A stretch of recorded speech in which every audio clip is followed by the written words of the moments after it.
Sekalipun penyakit mata ini memang menular, kata orang dahulu kan lah, kamu sakit mata, dosa pandang-pandang mataku, nanti kejangkitan. Penyakit mata ini memang menular. Jadi bila kita malam ini lah melihat bulan, nah habis isya nih misalnya melihat bulan, sambil mandang bulan itu membaca Fatihah 7 kali. Cuma jangan ditunjuk, inilah ada dalam kitab sini, nanti kita sama-sama baca. Karena menunjuk bulan, orang yang sudah melihat bulan itu dimakruhkan dia mengisyarat seperti itu. Nah, lihat bulan, tuh lihat bulan. Biasanya kita begitulah. Itu amrul jahiliyah. Menurut sepakat ulama 4 mazhab di sini, itu adalah perkara orang-orang jahiliyah. Orang jahiliyah dahulu di zaman Rasulullah SAW, apabila melihat bulan pasti menunjuk begitu. Nah, tuh bulan hidup satu sudah ya. Jangan mengisyarat. Jangan mengisyarat dengan tangan. Lalu yang ini yang dipakai oleh orang-orang tua kita dahulu, tidak boleh menunjuk ke langit, menunjuk bulan tidak boleh. Isap jempol, isap telunjuk ya, nanti putus ya. Ini orang dahulu. Artinya makruh tadi, artinya nih jangan sampai melakukan hal yang demikian. Bila melihat bulan jangan ditunjuk bulan, itu makruh hukumnya karena mengikuti daripada jahiliyah, orang-orang jahiliyah dahulu.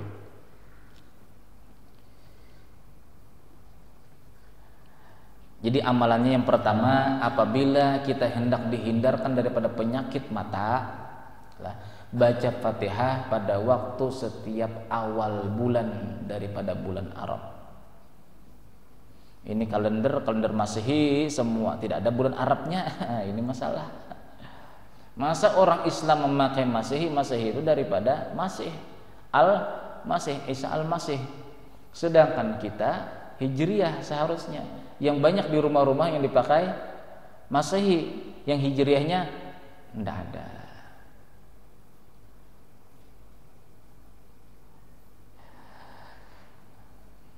Dan kata Sayyidina Ali radhiyallahu an, Nabi sallallahu alaihi wasallam bersabda, apabila engkau melihat satu hari bulan, artinya setiap bulan adalah, maka baca olehmu Allahu Akbar 3 kali. Kemudian alhamdulillahilladzi khalaqaka, segala puji milik Allah yang menciptakan kamu wahai bulan. Wa qaddaraka, dan Allah taala mentakdirkan engkau memiliki edaran-edaran.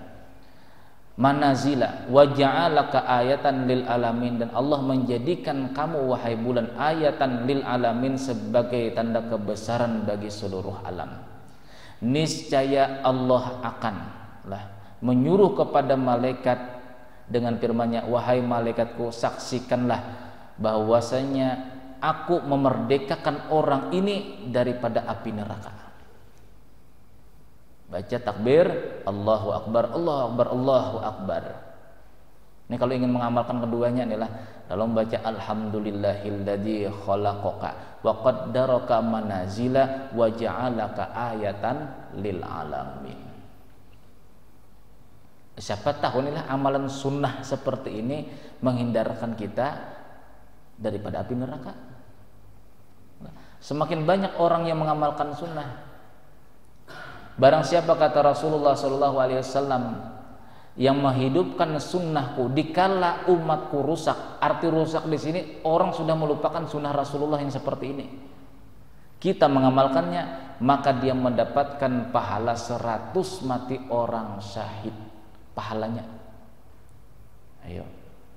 Orang tidak pernah lagi melihat bulan, awal bulan tidak pernah lagi membaca Fatihah 7 kali, tidak pernah lagi bertakbir 3 kali, tidak pernah lagi membaca alhamdulillahilladzi khalaqaka wa qaddaraka manazila wa ja'alaka ayatan lil alamin. Tidak pernah membaca lagi. Kita mengamalkannya di saat umat tidak mau lagi mengamalkannya, bahkan melupakannya, kita mendapatkan pahala 100 mati, pahala orang mati syahid. Ayo. Kebanyakan amalan di akhirat supaya surga semakin luas. Jadi amalan-amalan ibadah kita ini adalah untuk memperluas, mempercantik surga milik kita. Amin.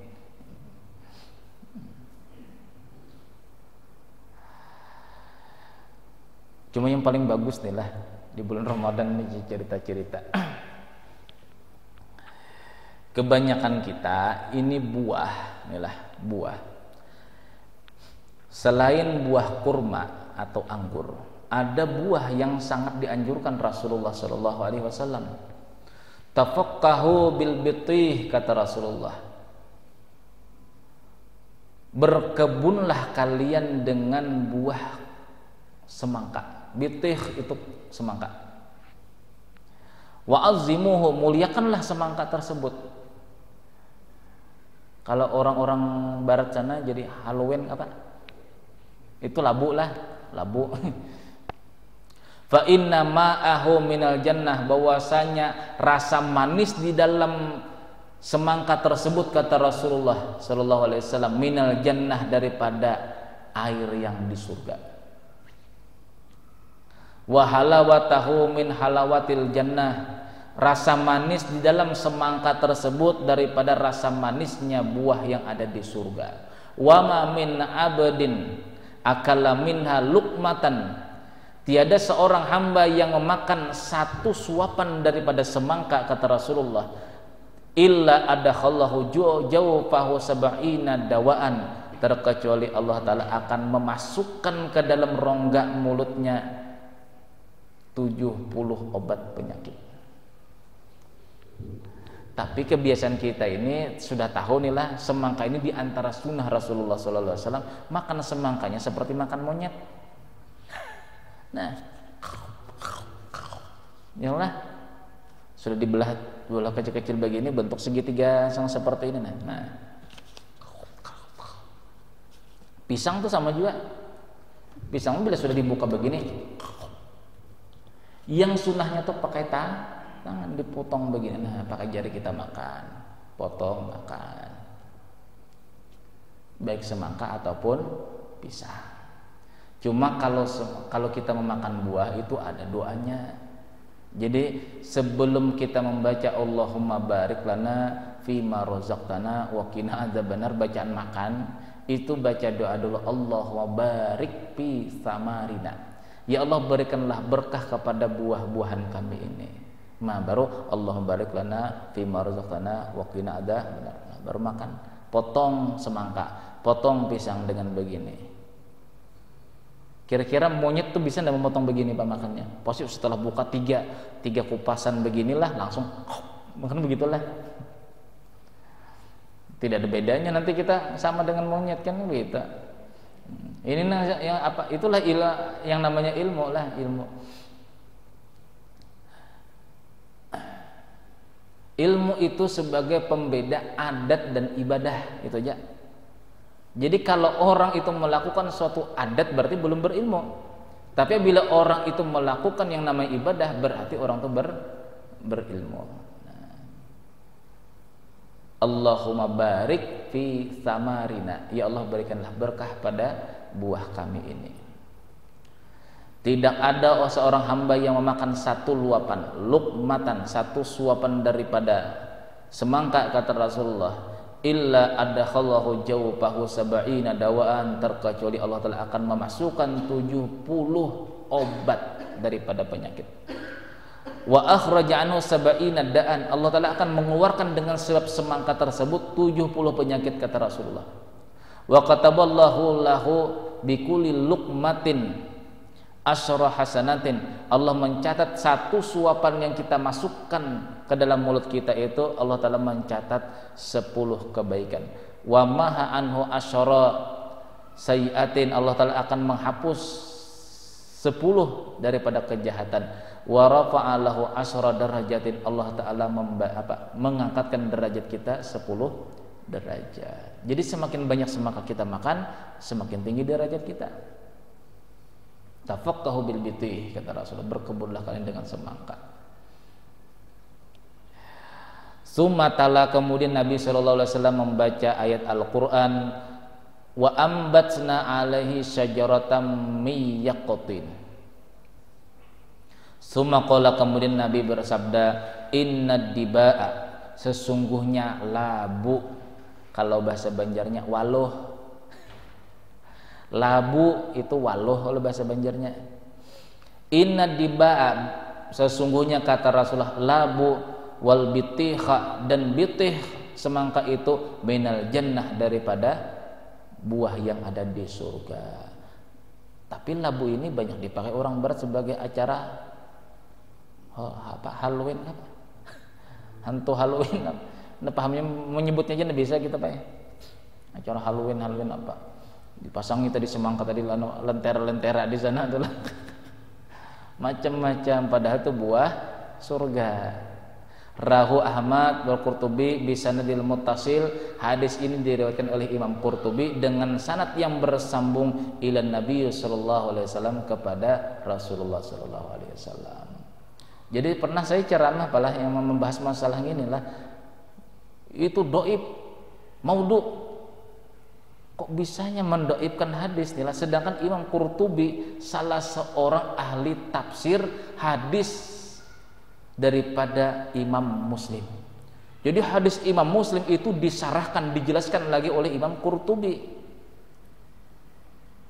Beliau membilangkan bahwasanya sanad hadis ini sanadnya adalah muttasil ila Nabi sallallahu alaihi wasallam, bersambung kepada Rasulullah.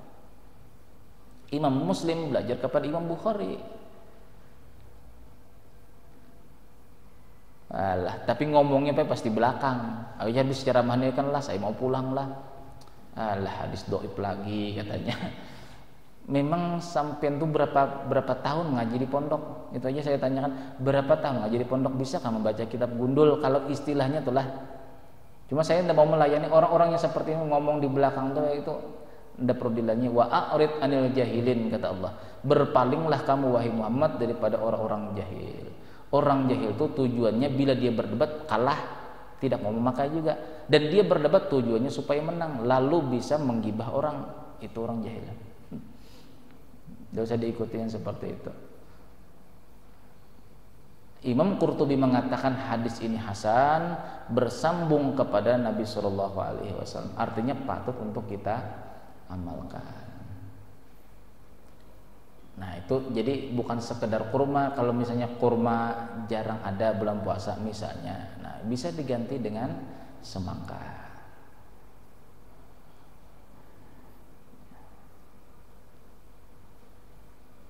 Buah labu itulah nabu juga.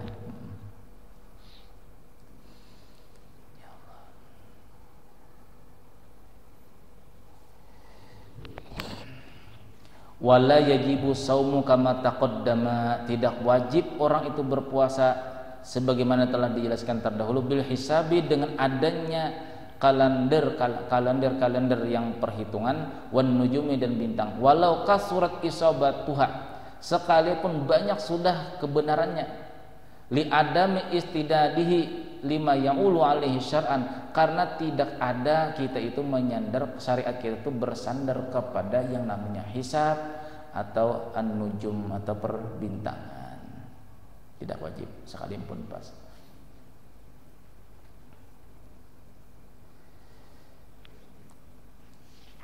Jadi amalannya tadi apa?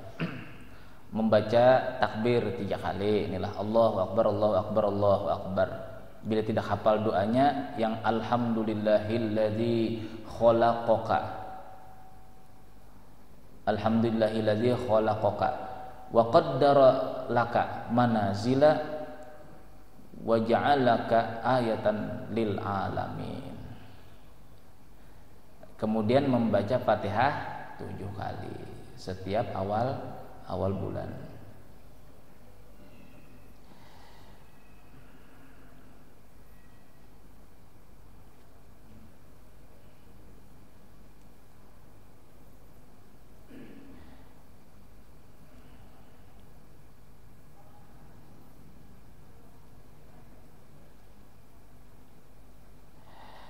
Wal khulasah, kesimpulannya, innal hanifiyata, bahwasanya Imam Abu Hanifah, yashtaratuna, mereka mensyaratkan li isbati hilali Ramadan wa Syawalin ru'yatu jam'in azimin, bahwasanya Imam Abu Hanifah mensyaratkan untuk menetapkan bulan Ramadan itu dan bulan Syawal, artinya hari rayanya, ru'yatu jam'in azimin, banyaknya orang yang melihat, yang menjadi saksi, idza kanatis sama'u sahwan, apabila langit itu tidak tertutup awan.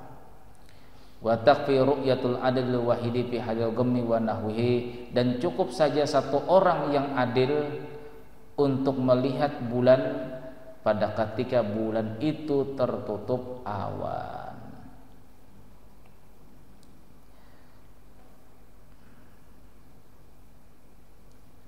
Nah, maksud adil di sini menurut empat mazhab di sinilah, maksud orang yang adil di sini, yang pertama orang itu tidak melakukan dosa besar, satu. Dan yang kedua, wala musirri nabi sagoir, tidak senantiasa melakukan dosa-dosa yang kecil. Dosa kecil misalnya terbuka aurat, senang jalan-jalan pakai celana pendek misalnya nih lah. Sekalipun mazhab Imam Malik, aurat laki-laki itu mulai pusar sampai tertutup kemaluan, itu Imam Malik. Sedangkan kita mazhab Imam Syafi'i, mulai pusar sampai lutut. Jadi kita yang bermazhab Imam Syafi'i, apabila naik daripada atas lutut kita, ini termasuk aurat. Nah, orang yang senantiasa terbuka auratnya, kelihatan pahanya lah, ini tidak digolongkan orang yang adil. Kenapa? Karena dia ini adalah melakukan dosa kecil, senantiasa melakukan dosa-dosa kecil. Jadi dilihat yang menjadi saksi sebagai orang yang melihat bulan itu, dilihat dulu orangnya. Dan bahkan hukumnya makruh orang yang azan itu atau muadzin itu adalah orang-orang yang senang melakukan dosa-dosa kecil. Ya contohnya tadi, terbuka aurat, celana pendek, kelihatan paha. Memang di dalam hadis Nabi inilah, aurat laki-laki itu antara pusar dengan kemaluan yang tertutup pakai sempak tuh. Nah, itu tertutup kan lah. Tapi sempak rata-rata pusar tetap kelihatan. Nah, sedangkan ambilan daripada Imam Syafi'i rahmatullah alaih, pada waktu Rasulullah SAW hendak naik unta,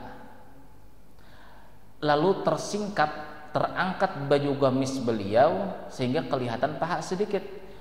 Langsung muka Rasulullah SAW merah.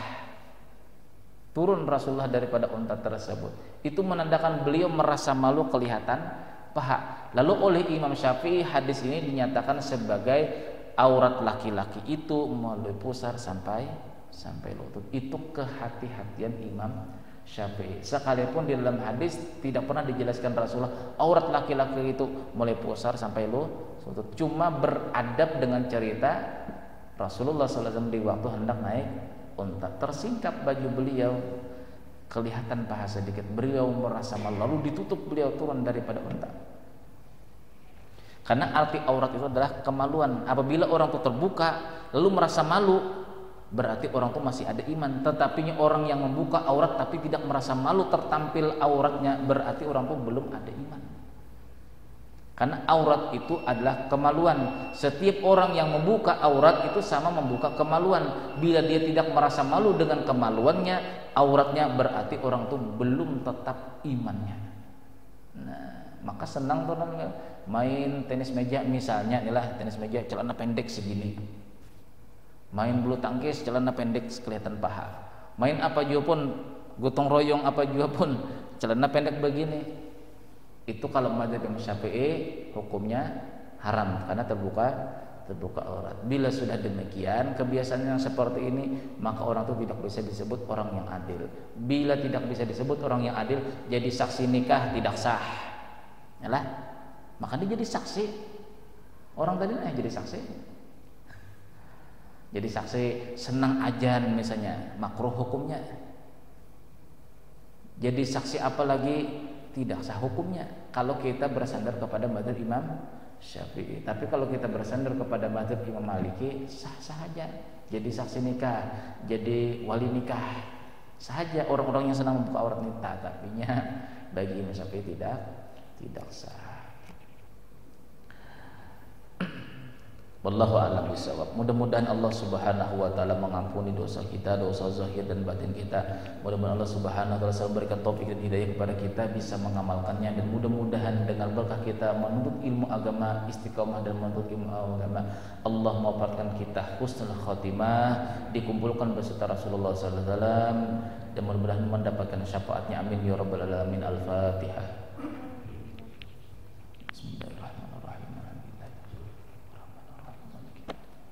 Iyyaka na'budu wa iyyaka nasta'in. Ihdinas siratal mustaqim, siratal ladzina an'amta 'alaihim ghairil maghdubi 'alaihim waladdallin.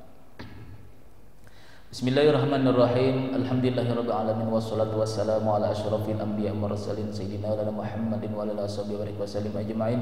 Allahumma ighfir lana ma akhtana wa ma ta'amadna wa ma asrarna wa ma a'lanna wa ma anta bihi minna antal muqaddim wa antal muakhir la ilaha illa anta rabbana atina fid dunya hasanah wa fil akhirati qina adzabannar. Sallallahu alaihi wa Muhammadin rabbil alamin. Subhanakallahumma wa bihamdika asyhadu an la ilaha illa anta astaghfiruka wa atubu ilaik. Assalamualaikum warahmatullahi wabarakatuh.